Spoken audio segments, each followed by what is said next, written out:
అందరికీ నమస్కారం. మోపిదేవి ఎంతో శక్తివంతమైన సుబ్రహ్మణ్యేశ్వర స్వామి ఆలయం ఉందండి. కృష్ణా జిల్లా మోపిదేవి, విజయవాడ నుంచి అన్ని బస్సు సౌకర్యాలు అందుబాటులో ఉంటాయండి అందరికీ. మా ఊరికి కూడా దగ్గరగానే ఉంటుందండి. వెహికల్స్ని బట్టి గంట నుంచి గంటన్నర టైం పడుతుంది. సుబ్రహ్మణ్య స్వామి స్వయంగా వెలిసిన క్షేత్రం అండి. ఎంతో శక్తివంతమైన ఈ క్షేత్రంలో ఎక్కడెక్కడి నుంచో జనాలు వచ్చి మొక్కులు మొక్కుతారండి. పిల్లలు పుట్టిన వాళ్ళ దగ్గర నుంచి పెళ్లి కానోళ్ల వరకు అందరూ ఎలాంటి మొక్కులైనా మొక్కుతారండి. నమ్మి కోరి వచ్చిన జనాలకి వాళ్ళ కోరికలు తీర్చి కల్పవృక్షము, కొంగు బంగారం అండి ఈ స్వామి. ఇక్కడి నుంచి గుడి ఎంట్రన్స్ ఉంటుందండి. ఇంకా మనం ముందుకెళ్తా ఉంటే కుట్టుపోగులు, కేశఖండనశాల, ఇంకా పొంగలి ఇట్లాంటివన్నీ ఒక సపరేట్ ప్లేస్ ఉందండి. ఇంతకుముందు ఈ గుళ్ళోనే ఉండేవి. కొన్ని సంవత్సరాల నుంచి ఇట్లా పక్కకు మార్చేశారండి. మనం ఎడపక్క నుంచి అట్లా ముందుకు వెళ్తూ ఉంటే ఎడం పక్కన వస్తుందండి ప్లేసు. టీటీ కళ్యాణ మండపంలోనే మోపిదేవి గుడికి సంబంధించిన కార్యక్రమాలన్నీ పెట్టారు. ఈ ప్లేస్ గుడి నుంచి ఒక్క 5 నిమిషాలేనండి. చూస్తున్నారు కదా, బోర్డు కనిపిస్తుంది చూడండి. కేశఖండన, పాల పొంగళ్ళు, అక్షరాభ్యాసం, అన్నప్రాసన, నామకరణ, ఊయల, కుట్టుపోగులు, వాహన పూజ ఇట్లాంటివన్నీ ఈ ప్లేస్ లోనే జరుగుతాయండి. గుడి దగ్గర జరగవు. సో ఈ కార్యక్రమాల కోసం మీరు గుడికి వచ్చేవాళ్ళు కంపల్సరీ గుడి దగ్గర నుంచి ఎడం పక్కగా ఇట్లా ముందుకు వచ్చేస్తే ఈ ప్లేస్ గుర్తుపట్టొచ్చండి. నమ్మకంతో భక్తితో ఓం శరవణ భవ అని పిలిస్తే చాలండి. ఎంతటి కోరికనైనా కష్టాన్నైనా తీర్చేస్తాడు. అట్లాంటి స్వామికి బోళ్లు మొక్కులు మొక్కుతారండి. మా చెల్లి కూడా మొక్కిందండి వాళ్ళ బాబుకి చెవికాడ కుట్టించడం కోసం మేము మోపిదేవి వచ్చామండి. ఏప్రిల్ 28 మా కజిన్ సిస్టర్ వాళ్ళ బాబు పుట్టినరోజండి. అదే రోజు బాబుకి చెవిపోగు కుట్టించడం కోసం మోపిదేవి తీసుకొచ్చాము. మా కజిన్ సిస్టర్ వాళ్ళతో నేను కూడా వచ్చానండి. చూడండి, ఇక్కడ మేము లోపలికి వెళ్తున్నామండి ఆ కార్యక్రమాల కోసం. మీరు కూడా చూసేయండి. ఇలా మనం లోపలికి వచ్చేస్తే సరౌండింగ్స్ అన్నీ అట్లా చూసేయొచ్చండి. కుడి పక్కన చూడండి, ఇక్కడ నాగప్రతిమలు బోర్డులు ఉంటాయండి. ఏమైనా దోషాల కోసము నాగప్రతిష్టలు చేయమని చెప్తారు కదండి. చూడండి ఎన్ని ప్రతిష్ట జరిగినాయో. చాలా నాగప్రతిమలండి, అన్ని ప్రతిష్ఠించినయే. మన దోషాలు పోగొట్టుకోవటం కోసం నాగప్రతిష్ఠ ఇవన్నీ. నాగప్రతిష్ఠ వెనకమాల చూడండి గోవులు ఉన్నాయండి. గుడికి సంబంధించిన గోవులు. అక్కడ మనం ఏమైనా తినిపించవచ్చు, వాటికి పెట్టొచ్చండి, గోసేవ చేసుకోవచ్చు. ఇంక ఇదంతా మీరు చూసేస్తే ఇక్కడ టికెట్ కౌంటర్ ఉంటుందండి. ఇంకా మన పన్నులకు సంబంధించి టికెట్లు తీసుకోవాలండి. ఇటు పక్కన వస్తే టికెట్ కౌంటర్ ఉంటుందండి.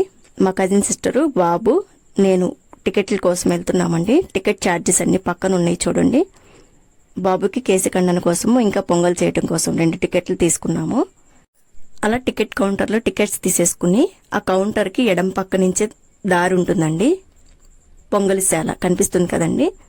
ఈ పొంగల్శాలలోకి వెళ్ళి మనం పొంగలి పెట్టేసుకోవచ్చు హ్యాపీగా. అన్ని గ్యాస్ పొయ్యిలేనండి, వరుసనే ఉంటాయి. చేసుకుంటానే ఉంటారు ఒకరి తర్వాత ఒకళ్ళు. అట్లా పొంగళ్ళు అయిపోతాయి. మా కజిన్ సిస్టర్ పొంగల్ పెడుతుందండి. ఇదండి మేము పెట్టిన పొంగలి. ఇక అట్లా వరుసనే చూడండి ఎన్ని పొంగళ్ళు. పొంగలు మొక్కినోళ్ళు ఇక్కడ కంపల్సరీ పొంగల్ చేసుకుని గుడికి తీసుకెళ్లాలన్నమాట. ఇదండి పొంగల్కి సంబంధించి. ఇక్కడ బోర్డు చూపిస్తున్నాను చూడండి. ఈ అక్షరాభ్యాసము, ఇక వీటికి సంబంధించిన ఈ నామకరణ ఇట్లాంటివన్నీ ఆ గదిలో జరుగుతాయండి. ఆ గదిలోకి ఎలో లేదండి. సో నేను ఇక్కడ పొంగల్ దగ్గర నుంచి కిటికీల నుంచి కనపడితే కొంచెం తీస్తున్నాను. సో ఈ కార్యక్రమాలన్నీ లోపల జరుగుతాయి. ఈ పొంగల్శాల నుంచి మనం బయటకు వచ్చేస్తే టికెట్ కౌంటర్కి కుడిపక్కగా కేశఖండనశాల ఉంటుందండి. బాబుకి ఆల్రెడీ కేశఖండన జరిగిపోయింది. ఏంది ఎంత లేటుగా వచ్చావని అడుగుతున్నాడు మా మరిది. అక్కడ పొంగల్ తీసుకుని వచ్చేసరికి ఇక్కడ అయిపోయిందండి. సో బాబుని తీయలేకపోయాను. తన స్నానము అంతా అయిపోయి బట్టలు వేసుకోవటం కోసం ఇంకా అటు వెళ్తున్నాము పొంగల్ దగ్గరికి. బాబు పేరు అవనీష్ అండి. 2nd క్లాస్ అయిపోయింది, 3rd క్లాస్కి వెళ్తున్నాడు.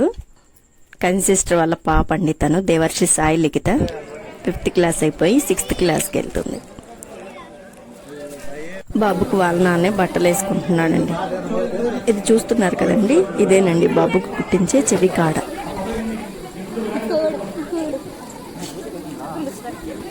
టికెట్ కౌంటర్ దగ్గరే చెవులు కుట్టించే ప్లేస్ ఉందండి. ఇంకా బాబుని కూర్చోబెట్టాడండి వాళ్ళ నాన్న. వాడి తిప్పలు చూడండి, ఒకటే ఏడుపు. ఇంకా ఆ కుట్టే కూడా నేను డైరెక్ట్గా చూడలేనండి, ఏదో మామూలుగా తీశాను వీడియో.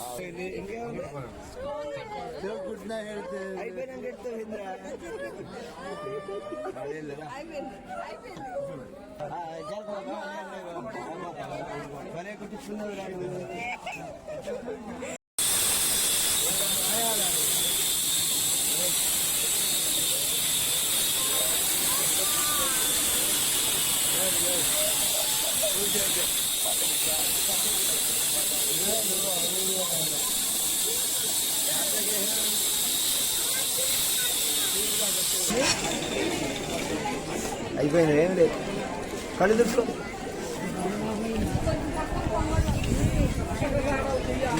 అయిపోయింది. ఇప్పుడు అడిగి ఏది పెట్టమా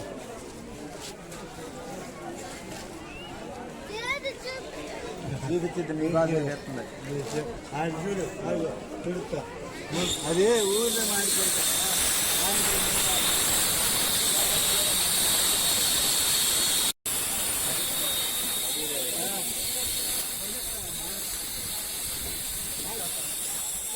ఏం కావాలి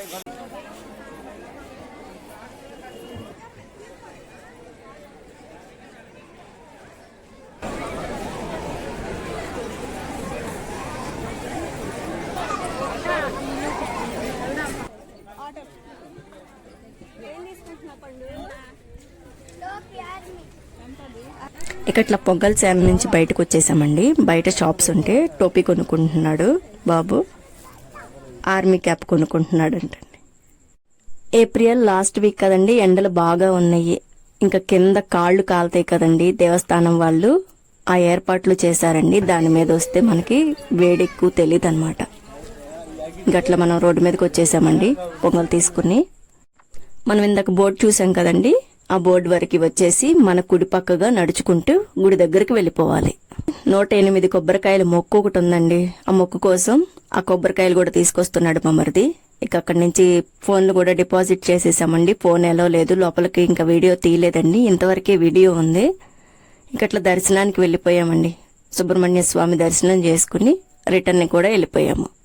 వీడియో మీకు కూడా ఎంతో ఉపయోగపడుతుందని అనుకుంటున్నానండి. వీడియో నచ్చితే లైక్ చేసి సపోర్ట్ చేయండి. Thank you so much for watching.